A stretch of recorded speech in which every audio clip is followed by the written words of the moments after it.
I think a key message that we would want to share with other countries is don't build DPI from scratch. Don't try to be your own isolated island and do your own thing. Um, Look beyond your borders because the the whole is greater than just the different parts, right? And that's what makes up the digital economy here.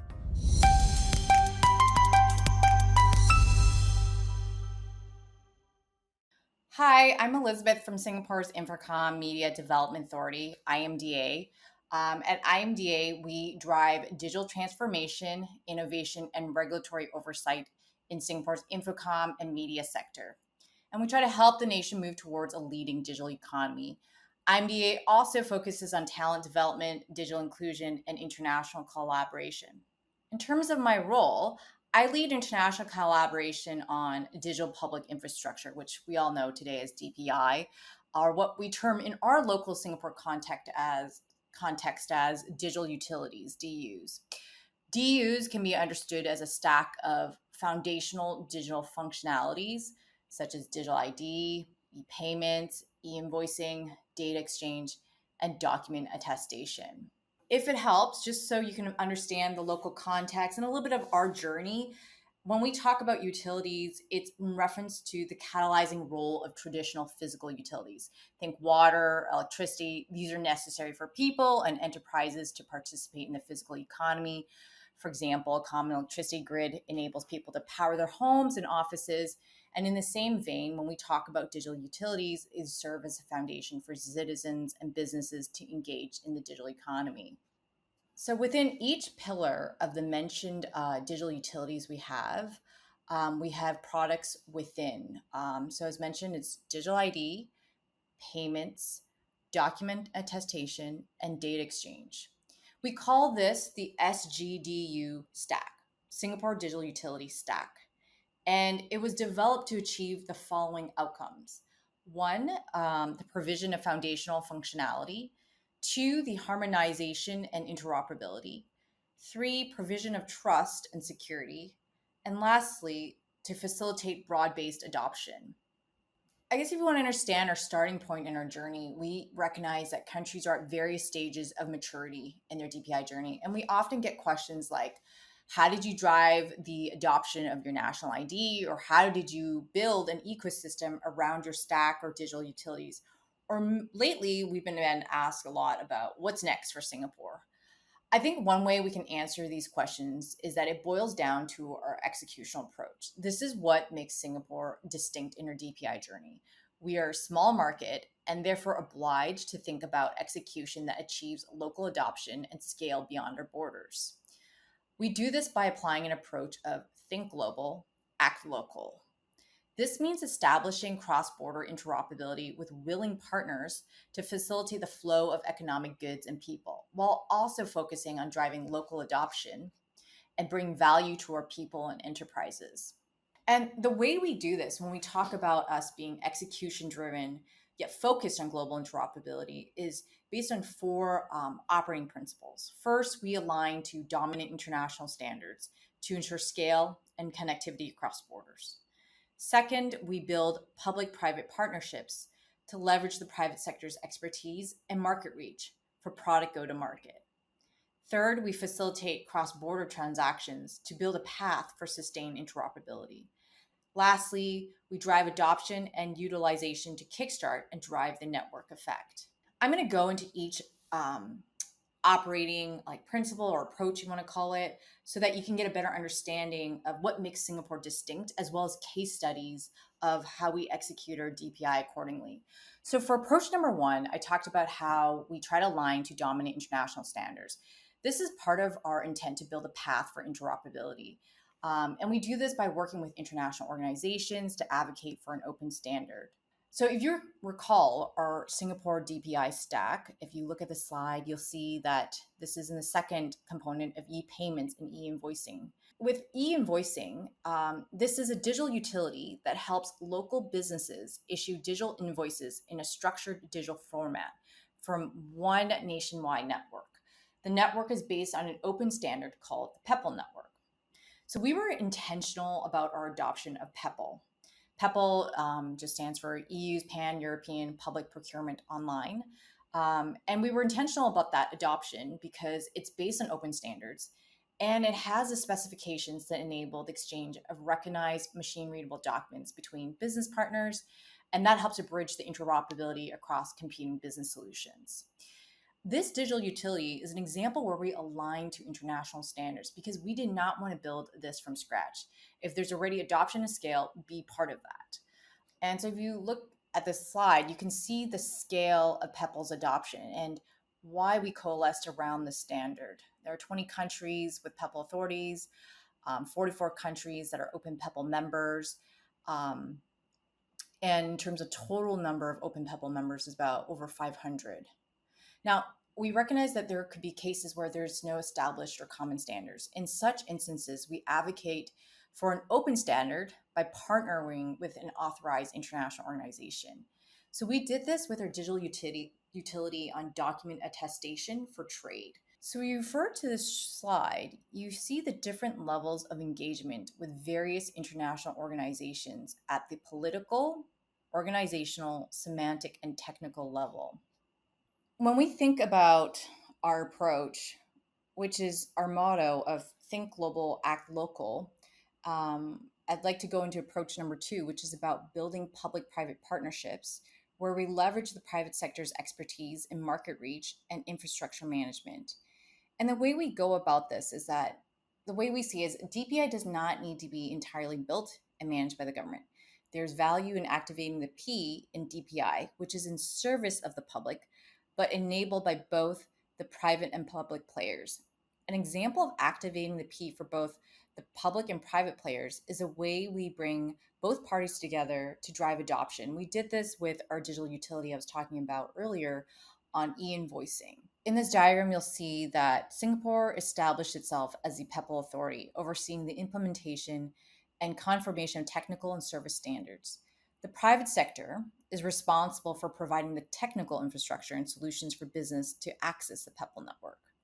So for perspective, the Invoice Now network, it has over 30 access points, over 200 service and solution providers, and over 60,000 local companies. That gives you a sense of the partnership between the public and private players to make this a success. Another example in our digital utility stack where we leverage the complementary advantages of the private and public sector is the way we structured our data exchange. It's a PPP, public-private partnership, and it's called SG TradeX. It's a utility that offers a common data infrastructure that was launched in June 2022. It serves as a B2B core infrastructure for seamless data collaboration via connection to existing systems. If you look at the slide, the setup, it's made up of a PPP model, a joint venture between the public and private sector. And it's leveraging the best of both worlds and capabilities. And you see this distinction between what the government delivers in terms of operating and maintaining technology infra, and then the private sector that comes in with the business development and can help to drive market adoption across sectors. Now I'm going to go into the third approach. The third approach that elucidates how we think global and act local. To facilitate cross-border transactions, to build a path for sustained interoperability, we do this by securing G2G, government-to-government legal frameworks, such as DEAs, digital economy agreements. We do this to identify like-minded countries with economic and digital interests to pilot DPI cross-border transactions. We also engage the private sector and industry internationally to be part of the pilot so that we can ensure the cross-border applicability of a DPI pilot. If you look at this slide, this gives you an overview of trade trust pilots we have based on G2G agreements and those that are private sector orchestrated. Another example of how we approach Invoice Now, which is the earlier utility of how it generates invoices, is facilitating cross-border transactions with PINT. PINT will be the next generation PEPL data standard that enables us to experience seamless cross-border transactions. The intent is for local companies to be able to send e-invoices to overseas customers and receive e-invoices from overseas suppliers. If you look at this slide, that gives you a view of how there's cross-border transactions with PIN, from local businesses to overseas. I'm going to go into approach number 4 now. And this is about driving adoption and utilization to kickstart and drive the network effect. And the way we do this is that we have a lot of government levers to drive adoption domestically. By government levers, this includes regulatory levers such as compulsory requirements for companies to utilize DPI products or services that may have downstream impact on a company's business partners, thereby generating a network effect. So you look at this image below, this is a news article, again, about our digital utility on InvoiceNow. About 50% of government vendors are on the InvoiceNow network. The government will implement InvoiceNow as a default e-invoice submission channel for all government vendors within the next few years. This drives further adoption for Singapore businesses. Another regulatory lever that we have is that we use grants. These provide an opportunity to incentivize users based on different user/business consumer archetypes to either adopt or generate transactions for the DPI product or service. They can also be used, these grants, to incentivize the supply side of DPI providers. So this means getting the solution providers to develop additional features. That way they're enhancing the DPI product, and then it would incentivize others to use the product and higher adoption. We also have marketing campaigns to help spread awareness of our digital utilities. This is where we've done this also for InvoiceNow. It's creating a brand identity to build credibility through advocates to raise awareness and understanding of the product.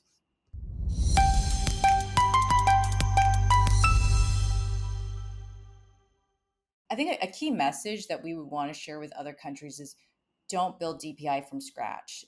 Don't try to be your own isolated island and do your own thing. Look beyond your borders, because the whole is greater than just the different parts, right? And that's what makes up the digital economy here. The way that we've been approaching things and realizing is that if you, for example, build something from scratch here and it's not aligned to standards that other countries abide or use, it's not going to be really helpful where you can build the bridges between your local businesses and help them go overseas and build the linkages that make the value of the digital economy compelling. So that's one huge message. Don't do anything from scratch. Look for partners. Look for standards that there are a lot of countries that are on board. And if there aren't any, try to advocate for something open. It's really about the whole is much greater than the parts.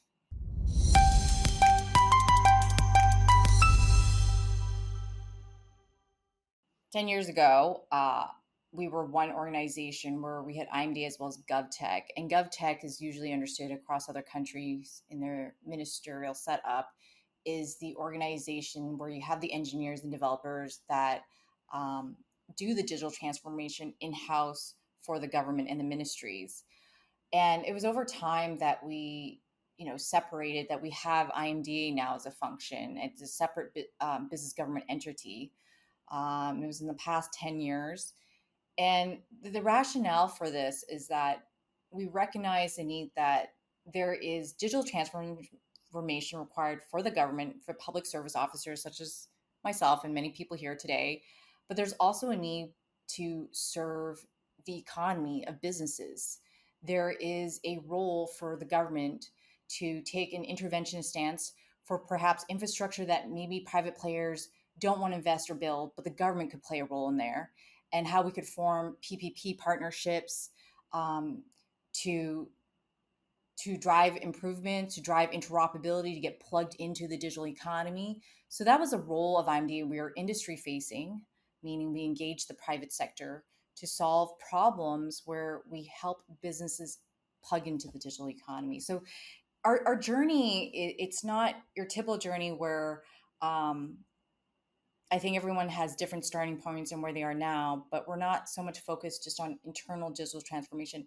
We're really looking at beyond just our government. We're looking at inter-country domestically and how we plug into the global digital economy.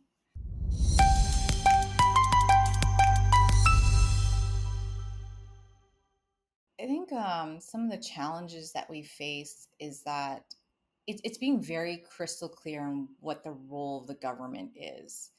Um, Oftentimes, the private sector can just go it alone and as is, and if we intervene, it's really trying to compel these private sector companies to understand, like, what is their role, but more importantly, bring them on that journey of, like, hey, think about it from a nation building perspective, like 5-10 years out. Maybe you can't see it now, but this is something you might want to invest in a partnership with us to build those roads, or as what we might call bridges of interoperability to the digital economy. um, that's really tough because it's a long game. um, I can just share, some premature, very nascent things that we're working on is trying to build bridges with willing partners on mutually recognizing, let's say, different types of certifications that are required in the job application process. This is disintermediating many various parties in that marketplace, but it also helps us streamline a lot of unnecessary third parties and cost. But it's going to be a very painful, teething process, especially for private sector companies, because they would probably argue, well, the government can only help perhaps in one aspect of the certification, the job hiring process, such as educational certification. What about all the different other areas that need to be certified before we can issue a residential permit for this person to come into this country and be hired to work here? So it's a very much of a long game, and it's about nurturing a partnership with the private sector and educating them on what the benefits are that they could also accrue when you think about it from a nation building perspective. Long story short, the challenges that we face is being able to partner effectively with the private sector and being very crystal clear on what the proposition role of the government is. And oftentimes it's not immediate ROI, especially for private sector companies. It's being able to convince these stakeholders of the C suite that, hey, look, this is 5 to 10 years down the road. We're working on nation building. It's a very different mindset here and mental model. So that part can be a bit challenging, is kind of bringing stakeholders on that journey with us and understanding it's a long game.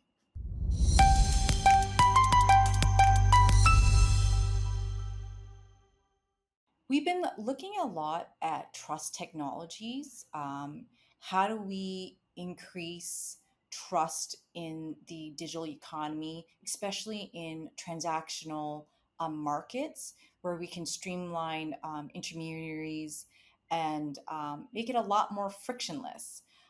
So, for example, been looking at verified credentials technology tied to ID.